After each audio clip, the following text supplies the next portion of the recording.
Bonjour et bienvenue sur Écolo Bio Nature, je suis Isabelle Brunet et mon but est de vous aider à augmenter votre autonomie alimentaire.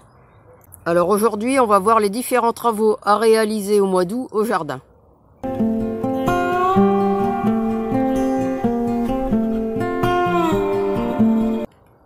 Alors ici un passage devant le maïs qui est de plus en plus grand mais n'a toujours pas commencé à fleurir.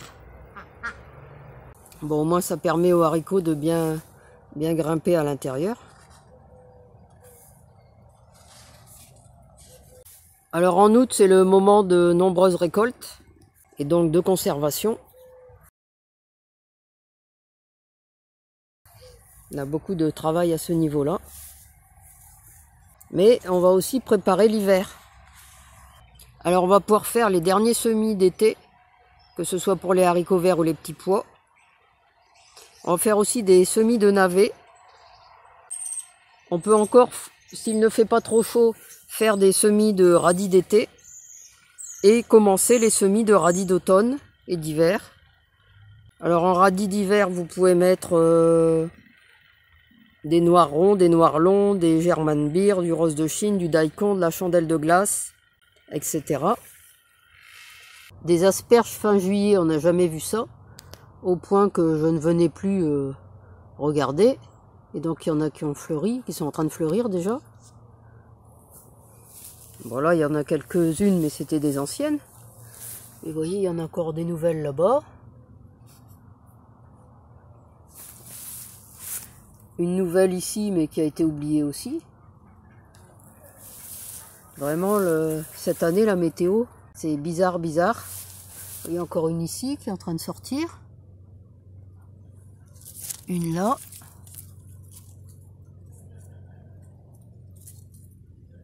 Fin juillet, début août, c'est le moment de tailler les feuilles des poireaux, tailler le verre de poireau, pour éviter d'avoir la mouche du poireau. Alors comme vous le voyez, ça commence déjà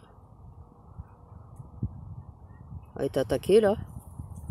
Donc pour éviter que ça descende, eh bien on va tailler les feuilles. Alors je le fais jamais d'habitude, mais comme j'ai de plus en plus de mineuses du poireau, et puis que j'ai revu une vidéo de FRX là dernièrement, de Philippe, qui lui ne jure que par cette technique, eh bien, je vais la tenter cette année, on verra bien.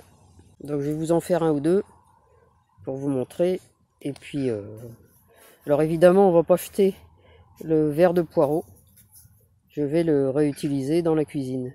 Et comme je dois faire des courgettes farcies demain, des petites courgettes de Nice rondes farcies, eh bien je vais pouvoir utiliser dans ma farce ce verre de poireau. Alors d'une main ça va être un peu compliqué. On prend des ciseaux et on taille assez bas quand même, hein. Vous voyez, à peu près ici, hop. Voilà. On continue à côté. Hop. Et on va faire ça pour tous les poireaux. Et vous voyez, on récupère toute la verdure.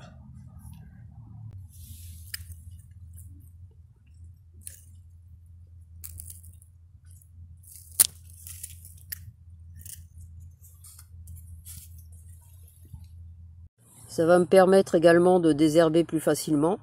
Je vais pouvoir, une fois que j'aurai tout coupé, faire un désherbage dans les poireaux. Je m'aperçois qu'ici j'ai encore de la belle tétragone, donc je vais peut-être la prendre aussi pour mettre dans mes courgettes farcies. Alors voilà, je viens de terminer la taille des poireaux. Alors j'ai coupé bien court hein, parce que certains avaient déjà la mineuse. Bon, j'ai commencé à désherber, mais ça je le finirai plus proprement à un autre moment. Et là, voilà ce que j'ai récolté. Alors, j'essaie de pas trop mettre d'ombre. Et comme il y a le linge en train de sécher juste au-dessus. Donc là, j'ai récolté tout ça. En fait, j'ai dû aller rechercher un bac parce que je m'attendais pas à récolter une telle quantité de verdure. Donc évidemment, je vais pas tout mettre dans mes courgettes. Je vais en mettre qu'une petite partie et je vais congeler le reste. Ça me servira de fond de sauce ou bien de petite soupe pour l'hiver. Et vous voyez, j'ai pas hésité à tailler beaucoup. Vraiment, j'ai taillé très très fort. Voilà donc les courgettes de Nice que je vais farcir. Vous voyez un peu le carnage au niveau des figues. Vous voyez, une qui est mangée ici.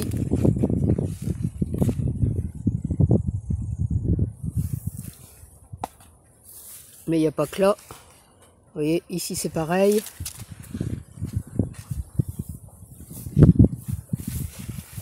Ici et ici aussi. Bon là il y a le soleil en pleine face, donc je peux pas vous montrer, mais dans le haut, il n'y a quasiment plus rien, tout a été mangé. Et je sais pas si vous pouvez vous rendre compte là, il y a des restes de peau. Là-bas en dessous. Vous voyez, ici, mangé aussi. Alors je vous disais, là-haut, je sais pas si vous voyez avec le soleil.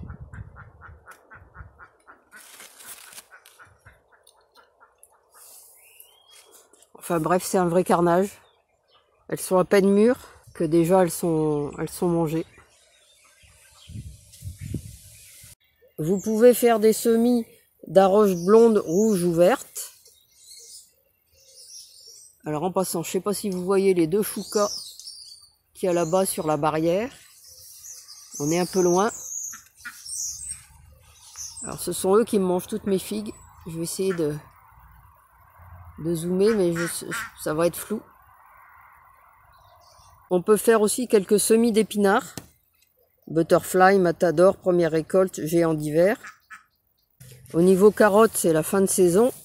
Ici, le parc diminue.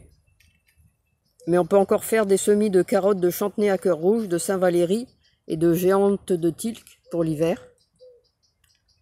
Pour prolonger la saison, on peut encore faire des semis de courgettes. De nombreuses graines sont à récolter et à faire sécher pour ressemer l'année prochaine. Au niveau des choux, on peut refaire des semis de choux chinois, de choux-fleurs, de kale créole, de choux fourragés, de choux mollier, de choux cavalier rouge. On va récolter aussi tout ce qui est pâtisson et récolter tout ce qui est tomates, concombres, etc. Il va bientôt y avoir des cyclanthères. Et alors pour récolter ceux du haut, je sais pas comment je vais faire. Hein.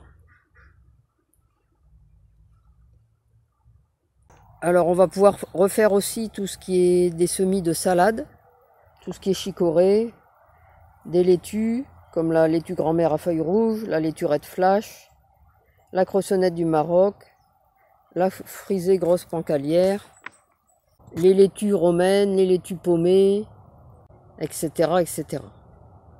Là j'avais repiqué quelques salades, mais avec la chaleur, elles ont du mal à repartir. Par contre, il faut que je vienne désherber. Là, j'ai des tonnes de graines de tomates qui ont poussé. Pour tout ce qui est tomates en extérieur, ça n'est pas évident. Elles ont beaucoup de mal à mûrir. Même s'il y en a un peu, c'est très lent, très lent. Le chiso est toujours aussi beau. Pourtant, j'en coupe pas mal, mais il repart de plus belle à chaque fois. Alors ici, je vais bientôt enlever les pommes de terre et je vais pouvoir semer à la place tout ce qui est moutarde, puisque ça va être le moment. On va pouvoir commencer les semis de moutarde japonaise, moutarde indienne, moutarde navet, les wasabino, les mizuna, toutes les variétés de mizuna. On va pouvoir semer tout ça pour l'hiver. En aromatique, on va pouvoir refaire des semis de cerfeuil, de persil, d'épazote. Alors si besoin, on va pouvoir refaire des semis de blettes. Alors moi, j'ai pas besoin d'en ressemer, elles poussent toutes seules un peu partout. Très belle production de plantes à huîtres cette année. J'en récolte régulièrement. Oui, ça se voit. Il y a encore des traces de coupe à certains endroits. Vous voyez, ici encore. Les pieds sont beaucoup plus beaux que d'habitude. Au passage, une petite vue sur les haricots mascottes, qui produisent bien aussi. Pour rappel, ils sont en bac. Pour tout ce qui est fruits, la récolte et la conservation continue. On va passer maintenant aux prunes Victoria. Après avoir récolté les prunes Leclerc, comme vous avez vu dans les vidéos précédentes. Bon, il en reste encore hein, quelques-unes de prunes dans le prunier Leclerc, mais ça commence à être la fin. Mais il en tombe toujours autant. On en ramasse des quantités chaque jour. Et bien sûr, on en cueille dans l'arbre aussi. Elles sont vraiment très bonnes.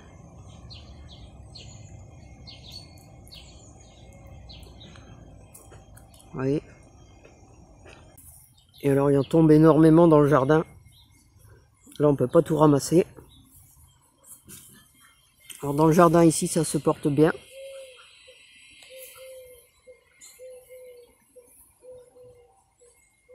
Ça a mis du temps à partir, mais ça y est.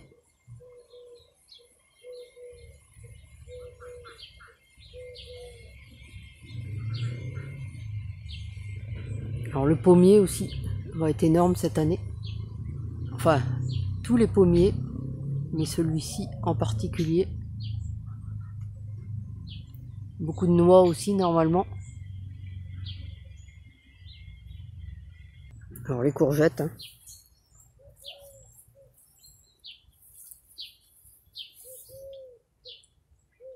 Je vous mettrai quelques photos parce que là je viens de faire la récolte.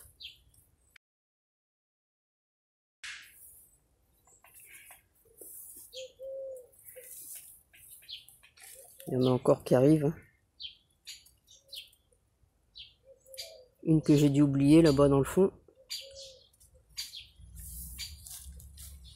Je l'ai pas vue ce matin en venant récolter. Marron Silacea brossus. J'ai pas encore pu en goûter. Je me les suis fait manger. J'aurais bien goûté ces grosses mûres, vous voyez. Mais j'ai pas encore pu y goûter. Je me la suis fait manger là-bas. Et donc en ce moment, c'est beaucoup de récolte et de conservation, de séchage. Donc vous voyez, même pendant l'été, les jardiniers ne se reposent pas. Il y a toujours des choses à faire au jardin. Voilà, c'est tout pour cette petite vidéo. Alors comme d'habitude, si vous l'avez aimé, n'hésitez pas à la partager dans vos réseaux, à la liker et à la commenter. Et puis vous pouvez retrouver de nombreux conseils et astuces sur le jardinage bio et la permaculture sur mon blog www.ecolo-bio-nature.com et dans mes livres. À bientôt!